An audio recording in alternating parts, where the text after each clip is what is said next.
Do you miss this channel's old way of doing videos? Did you know that the videos are actually still produced like that, but re-edited for YouTube? If you want to access the video in its original form, please visit the Patreon page listed below.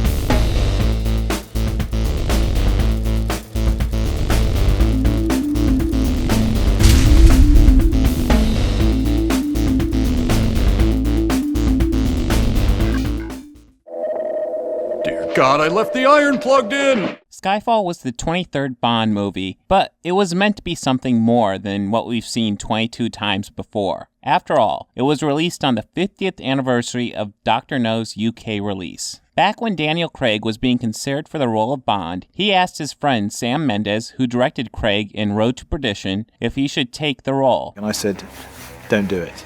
Under no circumstances. I think it's a terrible idea. I'm serious. Cut to 10 years later, Daniel comes up to me at a party and says, do you want to do that James Bond movie? I say, yes. And since this is the 50th anniversary, they made sure to reference past films whenever possible.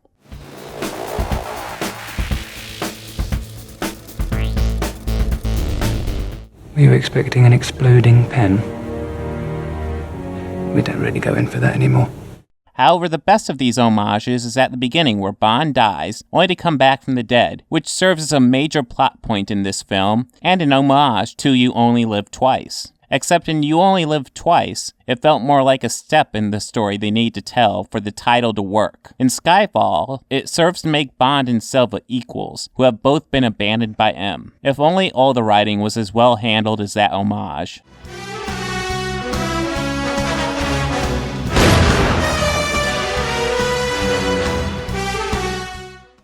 So, Bond has to stop the bad guys from getting the knock list, which can be used to reveal the secret identities of all the undercover CIA agents around the world. And holy shit, the first part of this movie is pretty much just a variation on the first Mission Impossible movie. Instead of a dead crew, we get a dead Bond. But at least this is different because here Bond doesn't really die, unlike in Mission Impossible where it turns out Phelps didn't die. But it's totally different because Phelps is a supporting character in Mission Impossible, while Bond is the lead. Although Phelps is the lead in the original TV show. Yeah, I think it's a safe bet the guys who wrote this movie definitely saw the first Mission Impossible movie.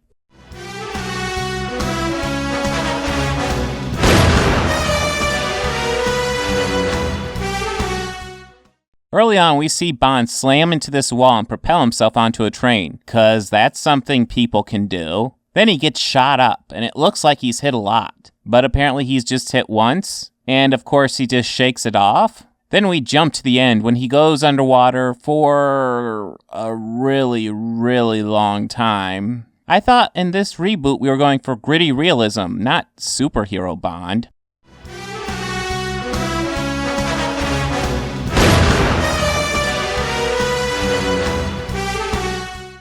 Silva kills Severine, and mere seconds later, without any noteworthy change to the setting or environment, Bond attacks the group and gains the upper hand.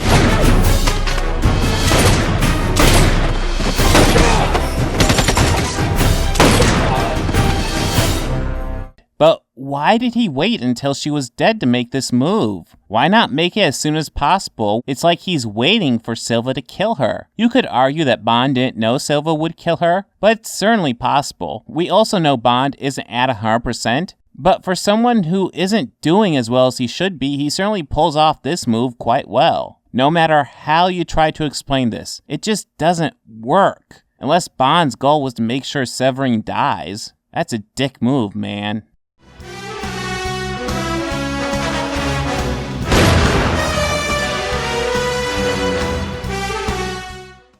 Skyfall. Done. The teaser trailer set up Skyfall like this super secret mission Bond was on, and even when the scene they use in the teaser shows up in the movie, it's played like some super secret. Skyfall.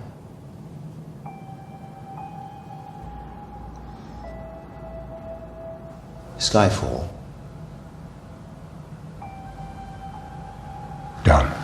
And what is this super secret? It's Bond's old house that he's going to go all home alone on and defeat Silva at the end. Seriously, that's what Skyfall is. I'm not saying it's poorly executed or that it's not interesting. It just feels like they're leading up to this incredible reveal when we're just seeing Bond's old house. And it is cool to get the past history of Bond, which is really helpful since Bond and Silva are opposite sides of the same coin. But they were selling Skyfall as if it would be some sort of big twist at the end. Really, was this scene just meant to foreshadow Bond going all Kevin McAllister on Silva?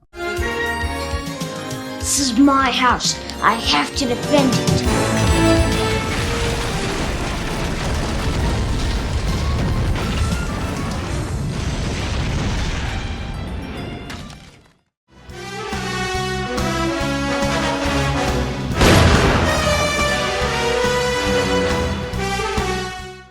This is such a nitpick, but why does this film feel the need to place the iconic Bond gun barrel sequence at the end? There was a reason in Quantum of Solace. They said they wanted to bookend the story of Casino Royale and Quantum of Solace as if they were one with the gun barrel sequences at the beginning and end, which is really lame, but fine, there's a reason. In Skyfall, the gun barrel sequence is at the end because Sam Mendes didn't feel like it worked with his opening shot. Well, let's see if he's right.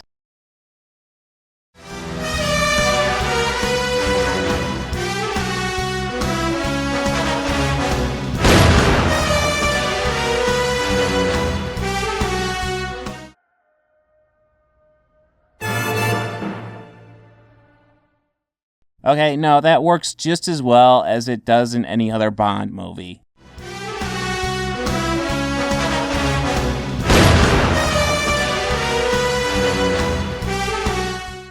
Silva's escape from MI6 is clearly supposed to be some sort of master plan by him.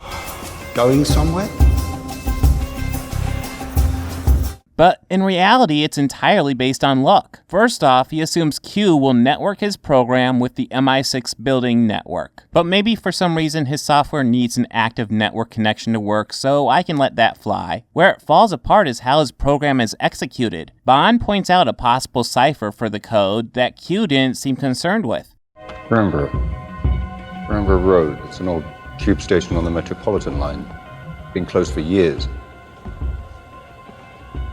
Use that as a key.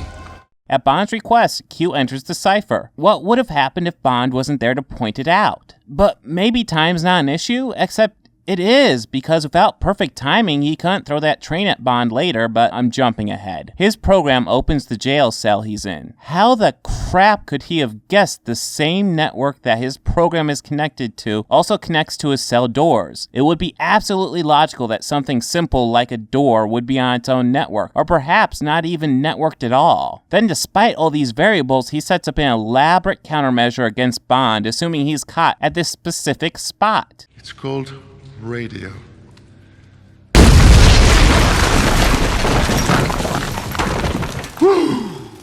I do hope that wasn't for me. No, but that is.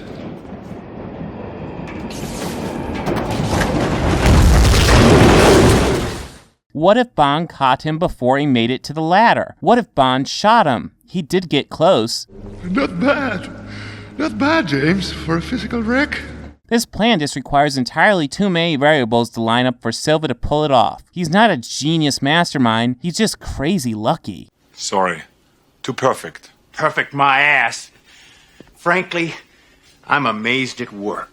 All of that being said, Silva is truly a great Bond villain. In fact, I think he's the best Bond villain ever. Think about it. Bond and Silva are really different sides of the same coin. Both considered prized agents by M, both abandoned and left for dead by M. It's how they handled that abandonment that separates them. Bond saw it for what it was, simply part of the job. Silva saw it as a personal insult and sought revenge against the leader he once cherished. Who else could possibly be considered Bond's best villain? Goldfinger is great, but he in no way mirrors Bond. Jaws is classic, but he's just a henchman. And while Le Chiffre was a great main villain, he kinda felt like a henchman too. Trevelyan was awesome and had a great backstory, but never felt like a threat as much as Silva did. Plus, he's played by Javier Bardem, who's already proven what a great villain he can play in No Country for Old Men. Honestly, I'm shocked I haven't seen him in more movies as the villain. For a movie that pays so much homage to Bond, this film also plays with the tropes more than any other Bond movie. Even the ones before Goldfinger where the tropes weren't firmly entrenched yet. This movie has no henchmen unless you count the assassin, who has a small role in a great fight scene. You could say this movie has only one Bond girl, or three. If you say three, then you're including Moneypenny and M, who both play major roles in the story. Moneypenny is the most like your traditional Bond girl, except this movie we see the formation of her and Bond's checkered relationship. It's alright. You weren't using it. I wasn't using that one either.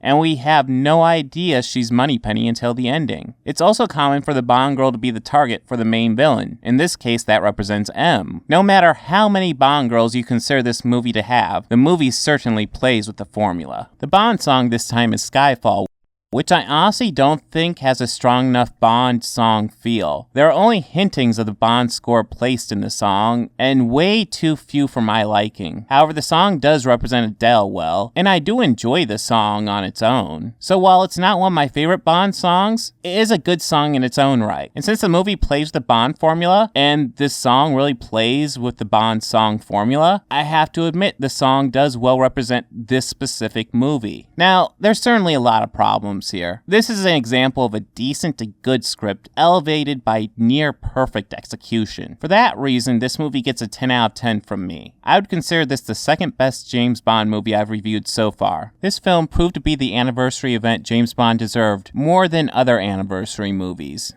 During my Bond theme, your vote selected some of the best James Bond movies ever in my opinion. I mean, honestly, the worst one I reviewed was License to Kill, which I honestly thought was really good. So next time I tackle a Bond movie, I'm gonna make sure to cover a few of the stinkers, cause there are a lot of those too. Saved by the Bell.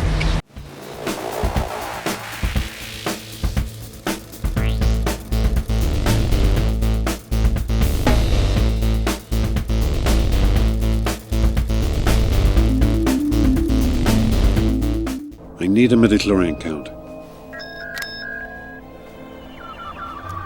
The reading is off the chart. Over 20,000.